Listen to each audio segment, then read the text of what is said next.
అందరికీ నమస్కారం. నేను చెప్పే ముందు ఒక విషయం స్పష్టంగా చెప్పాలనుకుంటున్నాను. నా హిందూ సోదరులు వారు యొక్క ధర్మాన్ని నేను గౌరవిస్తాను, వారి ఆచారాలను గౌరవిస్తాను, రెస్పెక్ట్ ఇస్తాను వాళ్ళకి. ఎందుకంటే నా హిందూ సోదరులు, ఎందుకంటే నా చుట్టూ ఉండే నా హిందూ సోదరులు వాళ్ళు హ్యాపీగా ఉండాలి. ముఖ్యంగా దేవాలయాలకి సంబంధించిన విషయంలో వాళ్ళు చక్కగా ఎక్కడ ఏ దేవాలయానికి వెళ్ళినా హ్యాపీగా దర్శనం చేసుకొని కుటుంబ సభ్యులు కలిసి చక్కగా తిరిగి రావాలని మనస్ఫూర్తిగా కోరుకునే వారిలో నేను ఒకరిని. అంటే ఈ మాట ఎందుకు చెప్తున్నానంటే, మన హిందూ సోదరులు చెప్తుంటారు, అంటే విఐపి దర్శనం ఉంటుంది, మామూలు దర్శనం ఉంటుంది, లేకపోతే మేము అక్కడ వెళ్ళి ఆ రూమ్ల కోసం పాటుపడ్డాము, లేకపోతే ఇంకొక విషయం మాట్లాడడం, లేకపోతే ఇబ్బంది అనేక రకాలైనటువంటి ఇబ్బంది పడుతున్నాం, లేకపోతే ఇంకొక విషయాలు చెప్తూ ఉంటారు. అయితే నా మనసుకు అనిపించేది ఏంటంటే, ఇది ఈ దేశంలో దాదాపు 80% ఉన్నటువంటి హిందువులు ఉన్నటువంటి ఈ దేశంలో మన హిందూ సోదరులు దేవాలయాలకు కూడా ప్రశాంతంగా దర్శనం చేసుకోలేకపోతున్నారా అనేది ఒక చిన్న ఆవేదన, అంటే వేరే ఉద్దేశం కాదు. అయితే నేను మనస్ఫూర్తిగా కోరుకునేది ఏంటంటే, మన హిందూ సోదరులు దేవాలయానికి వెళ్తే హ్యాపీగా దర్శనం చేసుకొని రావాలి అనేది నా యొక్క ఆకాంక్ష. అయితే గత కొన్ని రోజులుగా తెల్లవారుతసాలు ఎక్కడ డిబేట్లో చూస్తే లడ్డూ వివాదం, తిరుపతి లడ్డూ వివాదం, పేపర్లో చూస్తే లడ్డూ వివాదం, వాట్సాప్లో చూస్తే లడ్డూ వివాదం, ఎవరు మాట్లాడినా లడ్డూ వివాదం, నలుగురు కలిసి మాట్లాడినా లడ్డూ వివాదం. ఈ లడ్డూ వివాదం అసలు దాంట్లో నెయ్యి కలిసిందా లేదా అనేది అది పక్కన పెడితే అసలు ఎంత వినటానికి ఎంత బాధాకరంగా ఉందంటే, మనల్ని మనమే కించపరుచుకుంటున్నామా అనిపించింది నాకు. ఎందుకంటే శ్రీ వెంకటేశ్వర స్వామి వారి యొక్క భక్తులు ప్రపంచవ్యాప్తంగా కోట్ల మంది ఉన్నారు. ఒకవేళ, అంటే నా వ్యక్తిగత అభిప్రాయం, ఒకవేళ తిరుపతి లడ్డూలు కల్తీ జరిగినా మన గురించి మనమే చెప్పుకుంటామా అని నాకు అనిపించింది. ఎందుకంటే భక్తుల మనోభావాలు, చాలామంది భక్తులు ఎన్నో సందర్భాల్లో నేను కూడా నా హిందూ సోదరుల చేత తిరుపతి లడ్డూ తెప్పించుకున్న రోజులు ఉన్నాయి, వాళ్ళు తెచ్చిన రోజులు ఉన్నాయి, అది తీసుకున్న రోజులు ఉన్నాయి.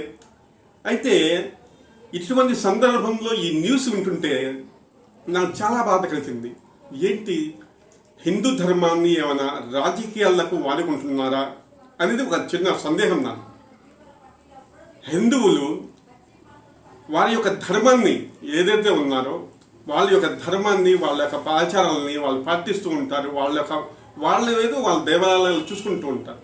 కానీ ఇటువంటి సందర్భంలో ఈ రాజకీయ నాయకులు ఒకళ్ళేమో కల్తీ కలిసింది అంటారు, ఇంకొకళ్ళేమో కల్తీ లేదు అంటారు, ఒకళ్ళేమో మీడియాలో ఏదో మాట్లాడతారు, ఇంకొకళ్ళు మీడియాలో ఏదో మాట్లాడతారు. మళ్ళీ ఈ వాదం పోయి కోర్టులో మళ్ళీ అక్కడ సుప్రీంకోర్టు మళ్ళీ ఏదో చెప్పింది. అయితే ఇదంతా చూస్తుంటే హిందూ ధర్మం ఏమవుతుంది అనేది ఒక చిన్న బాధ నాకు. హిందూ ధర్మ పరిరక్షణ వాళ్ళు ఏం చేస్తున్నారు అనేది, నాకు చిన్న, ఎందుకంటే నేను నా వ్యక్తిగత అభిప్రాయం మాత్రమే చెప్తున్నాను ఇక్కడ. ధర్మ విషయంలో, ధర్మానికి సంబంధించిన విషయంలో దేవాలయాలు కావచ్చు, మసీదులు కావచ్చు, చర్చలు కావచ్చు, ఇది మతపరమైనటువంటి విషయాలు. ఈ విషయాలలో వేరే వాళ్ళ జోక్యం అనేది అనవసరం అనేది నా అభిప్రాయం. అదేవిధంగా ఈ లడ్డు వివాదాలు కూడా ఎవరైతే మన స్వాములు కానీ, లేకపోతే మతానికి సంబంధించిన గొప్ప ఆచార్యులు ఉంటారు, వాళ్ళ యొక్క పెద్దవారు ఉంటారు, వాళ్ళు కళాఖండిగా చెప్పాలి, ఏమండి ఇది మతపరమైనటువంటి విషయము, దీనిలో ఎవరి జోక్యం అక్కర్లేదు అది క్లియర్ కట్గా చెప్పాలి. అలా కాకుండా ఈ లడ్డు వివాదం తీసుకొచ్చి ఈ విధంగా ప్రెస్ కానీ మీడియా కానీ ఇవన్నీ చూస్తుంటే అసలు ఎంత గచ్చిపిచ్చిగా ఉందంటే చూసే వాళ్ళకి చాలా బాధకరం. అంటే నేను చాలా బాధపడుతున్నాను. ఎందుకంటే ఒక సిస్టమ్, తిరుపతి దేవస్థానంలో లడ్డూలు విషయం వచ్చింది అనుకోండి, అక్కడ ఒక సిస్టమేటిక్ ఉంటుందిగా. రాజకీయ నాయకులు ఎవరైనా కావచ్చు, సమ్ XYZ ఎవరైనా కావచ్చు.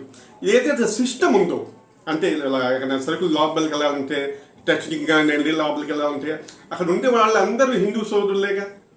అక్కడ ఎందుకు సిస్టమ్? అప్పుడు రాజకీయ నాయకులు క్వశ్చన్, ఇప్పుడు ప్రపంచవ్యాప్తంగా క్వశ్చన్ ఏమవుతుంది, సిస్టమ్ ఫెయిల్ అయిపోయింది అన్నట్టు ఒక సందేహం కలుగుతుంది. అసలు మన మన మతపరమైనటువంటి విషయాల్లో అసలు ఈ రాజకీయ జోక్యాలు ఏంటో నాకు అర్థం కావట్లేదు. నేను మా హిందూ సోదరులు ఒకటి చెప్తున్నాను, దయచేసి వీళ్ళు రాజకీయ నాయకులు ఎవరిని మన మత సంస్థల్లో మన దేవాలయాలు కావచ్చు, మసీదులు కావచ్చు, చర్చిలు కావచ్చు, రాజకీయంగా వాడుకోకుండా అందరూ చూడాల్సిన అవసరం ఎంతైనా ఉంది.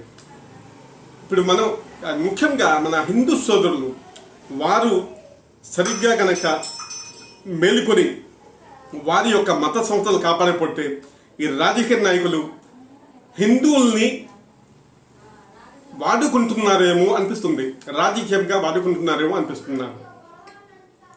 ఎందుకంటే మా హిందూ సోదరులు బాబు వాళ్ళ పని వాళ్ళు చేసుకుంటారు. వాళ్ళ ధార్మిక ప్రసంగాలు కావచ్చు, ధార్మిక విషయాలు కావచ్చు, మత విషయాలు కావచ్చు, ఇవన్నీ వాళ్ళు చూసుకుంటారు.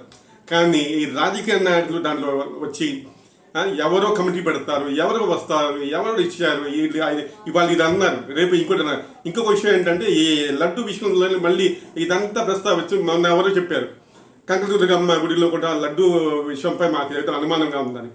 ఏంటి నాకు అర్థం కావట్లేదు. ఇప్పుడు ఒక చోట హిందువుల్లో మన హిందూ సోదరులు ఉన్న చోట ఈ విధంగా జరిగింది అంటే ఆ సిస్టమ్ని ఫెయిల్ చేసినట్టే. ఏదైతే సిస్టమ్ ఉంటుందో వెళ్ళటం కానీ రావటం కానీ, ఆ మత సంస్థ యొక్క సిస్టమ్ లోపలికి వెళ్ళేవి కానీ, ఆ వచ్చేవాళ్ళు కానీ, లడ్డు తయారు చేసే విధానం కానీ, ఆ సిస్టమ్ని క్వశ్చన్ చేసినట్టే. రాజకీయ నాయకులు ఎవరైనా కావచ్చు, కానీ సిస్టమ్ అనేది ఫెయిల్ అవ్వకూడదు. దయచేసి ఈ విషయాలన్నీ గుర్తుపెట్టుకోవాలి. అసలు ఏంటి మా సంస్థల్లో, మన ధార్మిక సంస్థల్లో రాజకీయ నాయకుల దాడి ఏంటి, రాజకీయ నాయకుల పలుకుబడి ఏంటి, రాజకీయ నాయకుల ఇన్ఫ్లుయెన్స్ ఏంటి? మా ధార్మిక సంస్థల్ని మేమే కాపాడుకుంటాం. ఎందుకు అసలు మీరు దూరంగా ఉండండి, రాజకీయ నాయకులు అసలు దీళ్ళు రాబాకండి. కానీ ఇది ఏంటండి నాకు అర్థం కాదు, అసలు అర్థం కాదు. మన హిందూ సోదరులకు వాళ్ళకి నేను ఏం చెప్పాలో ఏంటో అసలు నాకైతే నేనైతే చాలా మనసు అసలు చాలా బాధపడుతున్నాను ఈ విషయంలో.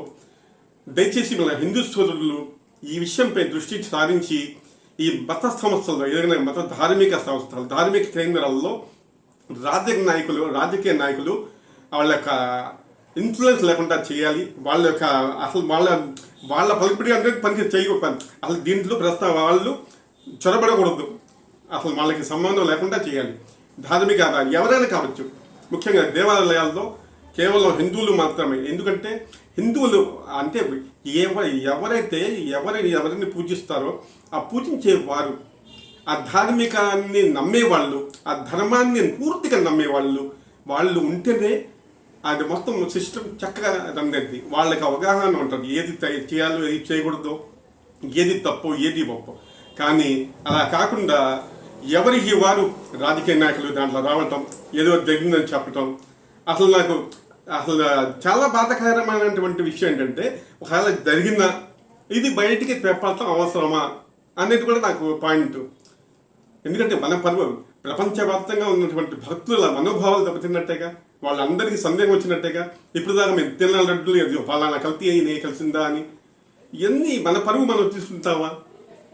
ఒకసారి నా హిందూ సోదరులు ఆలోచించాలి.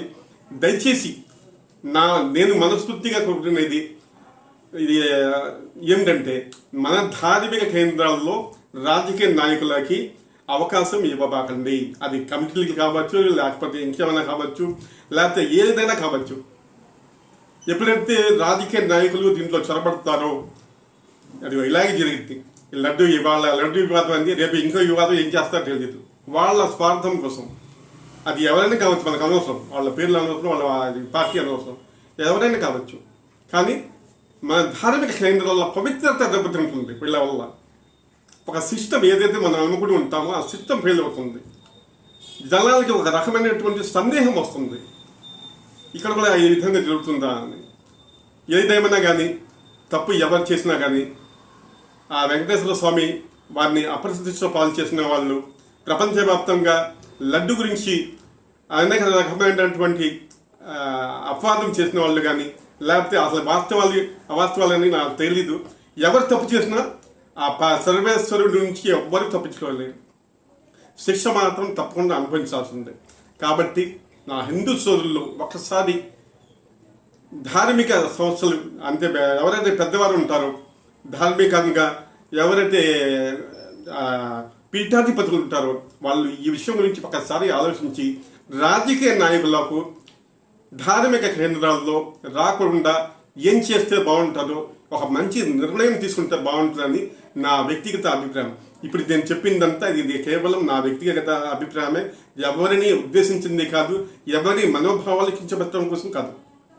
ముఖ్యంగా నా హిందూ సోదరులు హ్యాపీగా సంతోషంగా వారి యొక్క హిందూ సాంప్రదాయాన్ని కొనసాగించాలని, హిందూ ధర్మాన్ని కాపాడాలని కోరుకునే వాళ్ళలో నేను కూడా ఒకరిని. హిందూ ధర్మ పరిరక్షణకు నా వంతు సహాయంగా అంటే నేను ఏం చేయగలను అది తప్పకుండా చేస్తాను. ఎందుకంటే నా సోదరులు, నా చుట్టూ వాళ్ళు ఉండేవాళ్ళు హిందువులు, వాళ్ళు బాగుంటేనే నేను బాగుంటాను అనే కోరుకునే వాళ్ళలో నేను ఒకరిని. దయచేసి నా యొక్క ఈ విషయాలని మీరు గమనించి పరిగణనలు తీసుకొని తగినటువంటి చర్యలు తీసుకుంటారని చెప్పేసి మనస్ఫూర్తిగా కోరుకుంటూ సర్వే జన సుఖినో భవంతు.